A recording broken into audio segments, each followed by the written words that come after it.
شو يا حسون؟ لك سيدي ولا عنصر معين هوليك. ابوس ايديكم ايش عم تعملوا؟ كنا 800 900 واحد صفيانين الله 6 7 بس بدي افهم شغله يا سيدي. خلص مو مشكلة العناصر. ما بدك تنزل تشوف أهلك؟ لك سيدي انا اهلي عم بقول لك ما في حدا الارهابيه هلا بدخلوا علينا والله بياكلونا. يا ابني ما بدخلوا الإرهابية، ركز معي. صار لك 3 سنين عندي، ما بدك تنزل تشوف أهلك؟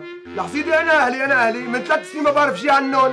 اخر مره يا سيدي سمعت بس خبر واحد انه اهلي وقت اللي كانوا بالبيت طيران الباس الخربط عوض ما يضرب الارهابيه ضربهم. ماتت نانتي وجدي وابوي ما بين غير الحجه. سمعت انه صار 7 مرات نسحت. بعدين سيدي تعال اقول لك انا ما ضل عندي ذخيره. تفرج المخزن، تفرج سيدي عندي هاد وواحد ثاني والشبت الباروده بعتوا لنا ذخيره.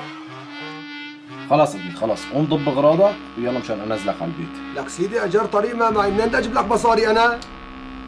شو هي اللي بايدك؟ والله باروده. يلا دبر راسك. يعني ابيعها؟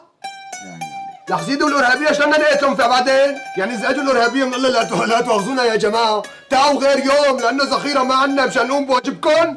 حسون خلص بتقوم هلا بتبيع البارودة وبتجي، والارهابيين هن اجبن من انه يجي يقاتلونا، لك هن من الصوت بيخافوا من الصوت. واذا اجوا الارهابيين ايوه بترفع ايدك هيك وبتعمل حالك انه عم تقوس وبتعمل دد دد دد دد دد دد لحالهم بينهزموا.